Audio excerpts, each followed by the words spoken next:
इस वीडियो में नजर आ रहे गोताखोर जो आपको साफ दिख रहे होंगे कि एक झील के बीच में जहां पानी का रंग अब बिल्कुल बदल चुका है, पानी काफी ठंडा भी है और 60 फीट नीचे अंधेरे और कीचड़ के बीच ये गोताखोर उस फोन की तलाश में है जो इस केस की पूरी कहानी बदल सकता है।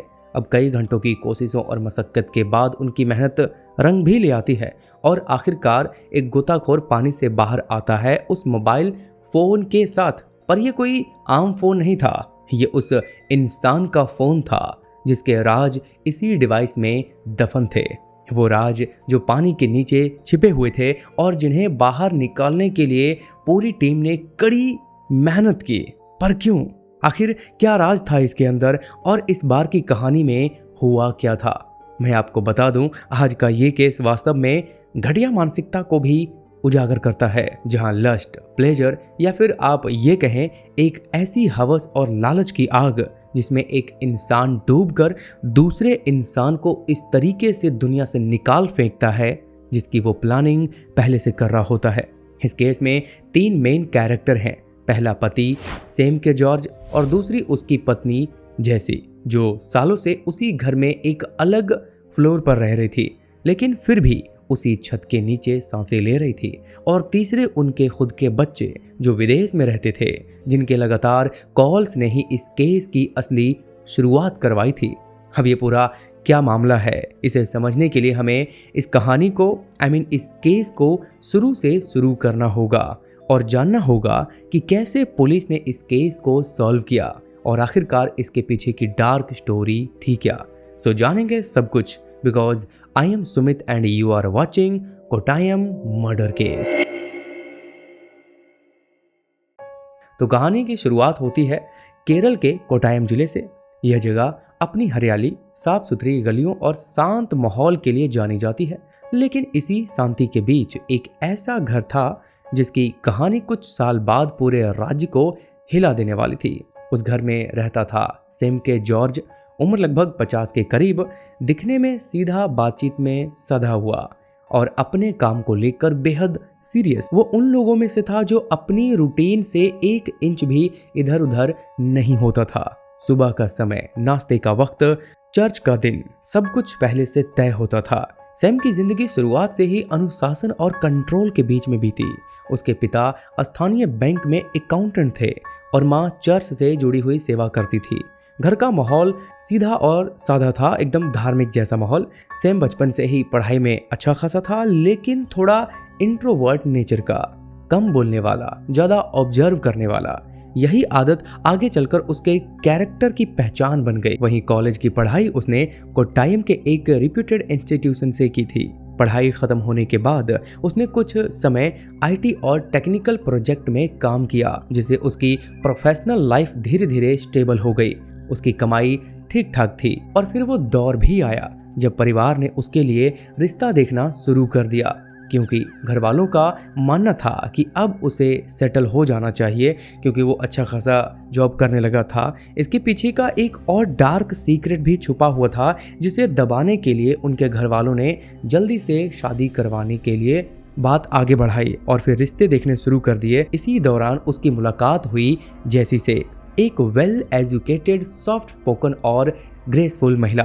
वो कोट्टायम के ही एक स्कूल में टीचर थी। उसका परिवार भी रिस्पेक्टेड था और लोग उसे समझदार और बैलेंस्ड नेचर वाली मानते थे। सैम और जेसी की पहली मुलाकात एक कॉमन फैमिली गैदरिंग में हुई थी, जहां दोनों ने एक दूसरे से बहुत ही कैजुअली बातचीत शुरू की और उसी शॉर्ट इंटरेक्शन में सैम और जेसी का नेचर आपस में दोनों को पसंद आया।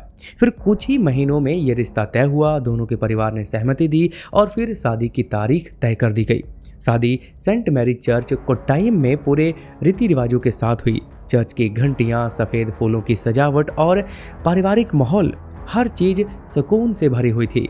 फिर शादी के करीब 3 साल बाद दोनों ने शहर के एक शांत रेजिडेंशियल एरिया में 2 मंजिला घर खरीदा, जिसमें उसकी पत्नी जैसी का हिस्सा उसके पति सैम से कहीं ज़्यादा था। शुरुआती कुछ साल बहुत अच्छे से गुजरे, लेकिन वक्त के साथ सैम का नेचर बदलने लगा, जैसे कि छोटी छोटी बातों पर काफ़ी ज़्यादा इरिटेट होना और जैसी के कामों में बेवजह दखल अंदाजी देना शुरू कर चुका था। और यहीं पर कुछ ऐसा हुआ जिसने मर्ड की कहानी लिख दी। और अब सैम और उसकी पत्नी जैसी उसी बड़ी हवेली में तो रह रहे थे, लेकिन बिल्कुल अलग अलग। उसका पति ऊपर वाले फ्लोर पे और उसकी पत्नी नीचे रह रही थी। और अब बात आई फाइनेंशियल सेटलमेंट की, और यहीं से असली टकराव शुरू हुआ।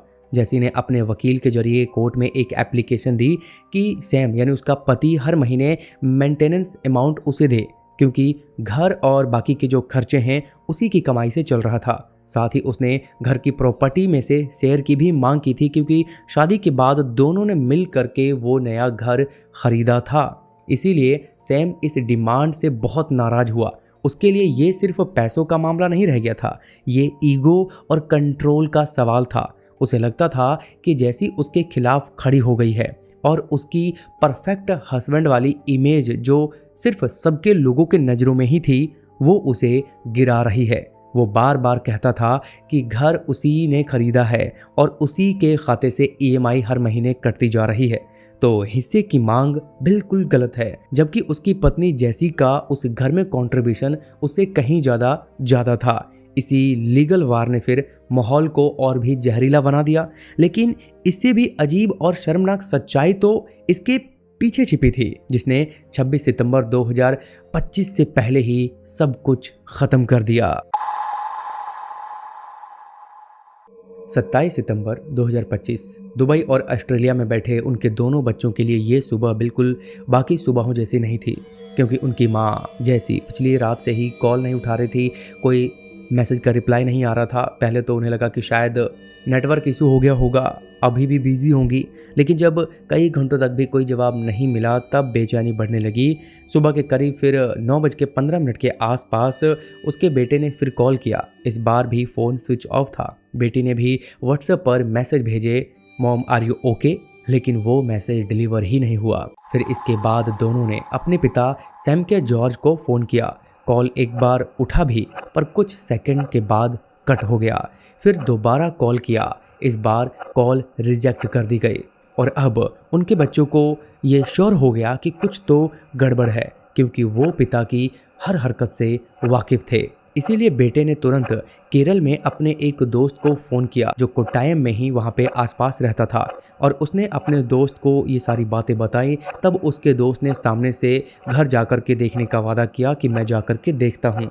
और दोपहर करीब 12:30 के आसपास जब उसका दोस्त उसके घर पे जा पहुँचा तो देखा कि गेट बंद था और अंदर कोई हलचल नहीं थी। हालांकि वो कुछ देर तक आवाज़ भी लगाता रहा, पर कोई जवाब नहीं आया। उसके बाद उसने तुरंत स्थानीय पुलिस को कॉल किया। फिर कोट्टायम पुलिस स्टेशन से एक टीम वहां पर पहुंची, और फिर घर का मुख्य दरवाज़ा जब खोला गया तो अंदर का नज़ारा थोड़ा अजीब महसूस हुआ। ड्राइंग रूम में हर चीज़ अपनी जगह पर जरूर थी, लेकिन टेबल पर पड़ा एक छोटा सा टॉवल हल्का गीला था और फ्लोर पर चिली पाउडर जैसी गंध महसूस हो रही थी। किचन में एक ग्लास भी टूटा हुआ था और डोर हैंडल पर किसी ऑयली सब्सटेंस के निशान देखे जा रहे थे। उसी समय पूछताछ में सैम घर पर नहीं मिला तो कुछ तो अजीब महसूस हुआ। बस फ़ोन पर उसका छोटा सा जवाब था, मैं बाहर हूँ, बाद में आता हूँ। फिर पुलिस ने तुरंत क्राइम सीन सील किया और फॉरेंसिक टीम बुलवाई गई। घर की इलेक्ट्रिसिटी सप्लाई एकदम नॉर्मल थी, पर सीसीटीवी डीवीआर ऑफ मिला। डीवीआर की चिप निकालकर चेक की गई तो 26 सितंबर रात 10:30 बजे से 12 बजे की फुटेज मिसिंग थी। और अब 27 सितंबर की शाम तक ये मामला ऑफिशियली फ़िलहाल तो मिसिंग पर्सन केस में दर्ज हुआ। पुलिस ने सैम से पूछा कि आपकी वाइफ कहाँ है, तो सैम ने आराम से कहा, शायद किसी फ्रेंड के यहाँ चली गई होगी, मुझे एग्जैक्ट नहीं पता। और जब पुलिस ने उनसे पूछा कि तुमने पता खुद से क्यों नहीं किया, क्यों नहीं तुमने उससे कांटेक्ट किया, तब उसने कहा कि हम दोनों अलग रहते हैं, यानी भले हम दोनों एक ही घर में हैं लेकिन अलग अलग रहते हैं। हालांकि उसकी बातों से काफ़ी अजीब तो लग रहा था, और इसीलिए ही 28 सितंबर की सुबह से ही पुलिस ने एक्सटर्नल सीसीटीवी ट्रायल के ट्रेसेस शुरू कर दिए थे। वहीं के सीसीटीवी से कुछ क्लू मिलने शुरू हुए कि सैम की कार 26 सितंबर की रात 11:42 के आसपास घर से निकलती हुई दिखाई पड़ी और 2:10 पर वो दूसरी लेन से कॉलोनी में वापस आती हुई दिखाई पड़ी, जैसे कि वो लॉन्ग ड्राइव से लौटा हो। और अब पुलिस ने उससे पूछताछ के लिए थाने बुलाया था। तो सैम ने कहा, मैं उस रात ड्राइव पर गया हुआ था, काफ़ी टेंशन में था, तो मैं यूं ही रैंडम लॉन्ग ड्राइव पर गया था। उसने ये भी कहा कि जैसे शायद अपनी सिस्टर के यहाँ गई होगी, लेकिन क्रॉस चेक हुआ तो सिस्टर ने साफ कहा वो मेरे यहाँ नहीं आई है। इसके बाद 29 सितंबर की सुबह सैम की कार उठा ली गई और फॉरेंसिक टीम ने सीधा बूट स्पेस चेक किया कि तभी हल्के ब्लड स्टेन्स दिखाई पड़े। फिर सीट कवर से फाइबर्स मिले और उसके बाद एक हेयर सैंपल भी नज़र में आया। इसीलिए सब कुछ अब सील कर लिया गया, लैब भेज दिया गया ताकि रिपोर्ट साफ बता सके कि ये किसका है। इसी बीच बच्चों के ऑफिशियली बयान को नोट किए गए। बेटे ने कहा, हमने बार बार मॉम को कॉल किया, लेकिन फ़ोन कभी भी ऑफ आता तो कभी रिंग जाता, कई बार कॉल कट हो जाती। बेटी का भी ये कहना था कि 26 सितंबर रात 8:47 के आसपास मॉम का मैसेज आया कि मैं बाद में बात करूंगी, थोड़ा व्यस्त हूँ, पर फिर कोई रिप्लाई नहीं आया। तभी पुलिस को ये क्लियर हो गया कि टाइमलाइन यहीं से टूट रही है और अब इसीलिए मोबाइल ट्रेसिंग यहीं से शुरू हो गई। जेसी का last call ping MG university area के आसपास मिला और इसीलिए इस जोन को प्राइमरी सर्च एरिया बना दिया गया। लेकिन जब घाटी में खोजबीन चल रही थी तो उस दौरान सैम अपने कॉलेज के क्वार्टर में मौजूद था। उसने पुलिस को बताया कि वो उस दिन अपना नियमित ऑफिस का काम कर रहा था। लेकिन जैसे ही मीडिया में ये खबर फैल गई कि उडम्बनूर इलाके में महिला के कपड़े और चप्पल मिले हैं, यानी 2 अक्टूबर की सुबह पुलिस टीम उडम्बनूर की घाटी पर पहुंची, जहां ऊपर गिद्ध मंडराते हुए दिखे कि तभी शक ये पक्का हो गया। फिर रस्सियों की मदद से वे नीचे उतरे। उसके बाद झाड़ियों में चप्पल मिली और पास ही कपड़े दिखे। यही नहीं, मिट्टी पर लाल धब्बे जैसे निशान भी मौजूद थे और तभी थोड़ी दूर पर बेजान देह मिली। पहचान जैसी के रूप में हुई, यानी सैम की पत्नी। इसीलिए स्पॉट को अब सील कर दिया गया और सर्च लॉग शुरू हुआ।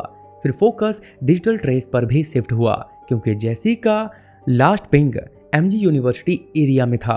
और आखिर जब वो वहां पर पहुंचे और लैंड एरिया में काफ़ी छानबीन की तो फ़ोन नहीं मिला। तब उन्होंने सोचा कि फ़ोन की लोकेशन, आखिरी लोकेशन यहीं की बता रही है तो यहीं आसपास होगी, पर लैंड एरिया में मौजूद नहीं पाया गया। तब उन्होंने वहां देखा कि एक पानी वाला एरिया, जिसे आप तालाब कह सकते हैं, वहीं पर उन्होंने जांच शुरू की। गोताखोर बुलाए गए, जहां 40 से 50 फीट 60 फीट अंदर डिप की गई और वहां से पानी से एक फ़ोन निकाला गया। और ये किसी और का फ़ोन नहीं था, बल्कि जैसी का ही फ़ोन था। इसीलिए उसे अब सीधा सील करके फॉरेंसिक लैब भिजवा दिया गया और फिर वो सारे राज खुले जिसका उन सभी को इंतजार था। तो अब बात आती है उस फोन में क्या राज छिपे थे। तो उस फोन के अंदर कई ऐसे चीजें थी जो इस केस के लिए स्ट्रॉन्ग एविडेंस साबित हुए। यानी सबसे पहले फॉरेंसिक एक्सपर्ट ने उसके डिलीटेड डाटा को रिकवर किया, जिसमें कुछ मैसेज और कॉल लॉग्स थे जो 26 सितंबर की देर रात 8:47 के आसपास के बाद अचानक से कॉल्स, मैसेज यानी एक्टिविटी बिल्कुल ही रुक गई। और ये वही वक्त था जब जैसी आखिरी बार इस दुनिया में सही सलामत देखी गई थी। इसके अलावा फ़ोन की लोकेशन हिस्ट्री थी, जिसने दिखाया कि जैसी का मोबाइल ठीक उसी रात घर के बाद सीधा उडुकी रूट की तरफ जा रही थी। यानी कि वो फ़ोन उस कार के साथ मूव कर रही थी जिसमें फॉरेंसिक ट्रेसेस मिले थे और ये प्रूव हुआ था कि उसमें ही उसकी बॉडी को लेकर के ले जाया गया था और वो कार किसी और की नहीं बल्कि खुद उसके पति की थी। और सबसे अहम बात, फ़ोन में कुछ रीसेंट मैसेज थे जिनमें जैसी ने खुद अपने दोस्त को ये लिखा था कि घर में काफ़ी ज़्यादा टेंशन बढ़ गई है और सैम बहुत ही अजीब बर्ताव कर रहा है, मुझे कुछ ठीक नहीं लग रहा। और यही वो सारे सबूत पाए गए थे उस फ़ोन से, जो कि पुलिस के लिए काफ़ी अहम और स्ट्रॉन्ग प्रूफ साबित हुए। लेकिन अभी भी ये सवाल बाकी था कि आखिरकार उसके ही पति ने अपनी ही पत्नी को इस तरीके से, पर क्यों? उसने इतनी मजबूती से सबूत मिटाने की आखिरकार कोशिश की क्यों? तो असल में इसके पीछे भी एक कहानी छिपी है, वो भी काफ़ी लस्ट और लालच भरी। यानी बचपन से ही सैम थोड़ा अलग किस्म का लड़का था और वो अक्सर नई पार्टनर में ज़्यादा इंटरेस्ट रखता था, या फिर सिंपल भाषा में कहें तो नई नई लड़कियों में ज़्यादा इंटरेस्ट दिखाता था। उसके लिए आए दिन वो ऐसी चीज़ें आम थी और इन्हीं हरकतों की वजह से उनके घर वाले परेशान हुए, तो सोचा कि इसे जल्दी से सेटल कर देते हैं ताकि शादी के बाद शायद वो सही ट्रैक पर आ जाएगा। फिर शादी हुई। जैसी से शुरुआत में सब कुछ ठीक ही लग रहा था, लेकिन धीरे धीरे सैम की वही पुरानी आदत घर लौट आई। उसके बाद छोटी छोटी बातों में झगड़े होने शुरू हुए, इरिटेशन पैदा हुई, दोनों में विवाद शुरू हुआ, काफ़ी विश्वास कम होना शुरू हुआ और आगे चल के सैम तो घर में बाहरी महिलाओं को भी घर में लाने लगा था। पहले बाहर तक सीमित था और अब घर में लेकर आने लगा, और इसी बातों से परेशान हो करके दोनों ने अलग रहने का फैसला कर लिया। दोनों तो क्या ही कहेंगे, यहाँ पे उसकी पत्नी ने सोचा कि अब उन्हें अलग ही रहना होगा। अब घर दोनों ने मिलकर के खरीदा था, तो इसीलिए अब उसका जो पति था ऊपर वाले फ्लोर पे रहने लगा और उसकी पत्नी नीचे रह रही थी। इसके बाद फिर उसने सोचा कि मुझे अब अलग ही होना है, तो डिवोर्स लेना चाहिए। इसीलिए उसने लीगल एक्शन लिए, जिसमें एक तो उसे मेंटेनेंस खर्चा भी देना पड़ता उसके पति को। वो सोचने लगा कि अगर उसने डिवोर्स ले लिया तो उसके लिए एलिमनी भी देनी पड़ेगी, और ऊपर से उसकी पत्नी का उस घर में कंट्रीब्यूशन ज़्यादा है तो घर भी छीन सकता है। इसीलिए जब यह बात यहाँ तक आ गई तब उसने सोचा कि अब अपनी पत्नी को ही रास्ते से हटाना होगा, तब जा कर के ही सारी चीज़ें पॉसिबल हो सकती हैं। एक तो उसे कुछ भी करने से कोई रोकेगा नहीं, जबकि उसके बच्चे भी विदेश में रह रहे थे। और फिर 26 सितंबर 2025 की वो रात करीब 10:30 बजे दोनों के बीच झगड़ा हुआ। तभी उसने किचन से, जो कि किचन में चिली पाउडर वगैरह होता है, उसे उठा करके लाया और अपनी पत्नी के ऊपर फेंक दिया, जिससे वो घबरा गई, ना कुछ देख पा रही थी, जलन हो रही थी, वो इधर उधर भागी। लेकिन उसने उसे पकड़ा और तौलिया जो होता है उसे लपेट दिया और धीरे धीरे जद्दोजहद में उसे खींचातानी की, और तब तक खींचे रखा जब तक कि उसकी सांसें नहीं थम गई और वो बेचारी बेजान होकर के धड़म से नीचे गिर गई। सब कुछ शांत हो गया। इसके बाद सैम ने जल्दी जल्दी में सारे निशान मिटाने की कोशिश की और कमरा बंद किया, नीचे की लाइट्स बंद की, डीवीआर पावर निकाल दिया ताकि रिकॉर्डिंग रुक जाए। फिर जैसी का शरीर उठाया और अपनी कार में वहाँ पीछे डिक्की में डाला, और वो रात करीब 11:40 के आसपास अपनी गाड़ी लेकर घर से निकला। करीब 60 किलोमीटर ड्राइव की बाद में वहाँ पहुँचा गहरी खाई में, तो वहाँ पे उसे फेंक दिया। इसके बाद वो कार वापस लेकर लौटा, लेकिन बीच रास्ते में उसने एक और काम किया, यानी एमजी यूनिवर्सिटी के पास वाले पुराने पॉन्ड के पास रुका। जैसे कि जो फ़ोन थे, बाकी छोटी मोटी चीज़ें थी, सब कुछ वहाँ पानी में फेंक दिया, क्योंकि उसे ये लगा था कि फ़ोन डूब जाएगा और उसके कॉल रिकॉर्ड या लोकेशन कोई भी ट्रैक नहीं कर पाएगा। लेकिन शातिर चाहे कितना भी माहिर क्यों ना हो, एक ना एक दिन वो पकड़ा ही जाता है, जैसा कि सब कुछ सामने आ ही गया है। फिलहाल ये अभी कोर्ट में केस चल ही रहा है, अभी तक फाइनल सुनवाई नहीं हुई है। बाकी आप लोगों के क्या विचार हैं इस केस को लेकर के प्लीज़ कमेंट करके बताइए कि क्या सच में इंसान को वासना और लालच, पैसों का लालच इतना अंधा कर देती है कि वो सही गलत में फ़र्क करना ही भूल जाता है, या फिर ये होता है कि इंसान की फितरत ही ऐसी होती है जो कि कभी नहीं बदल पाती है, जो बचपन से वैसा होता है। प्लीज़ आपके जो भी विचार हैं please write your thoughts in my comment and please have this video and share now. बाकी मिलते हैं अगली वीडियो में। बाय।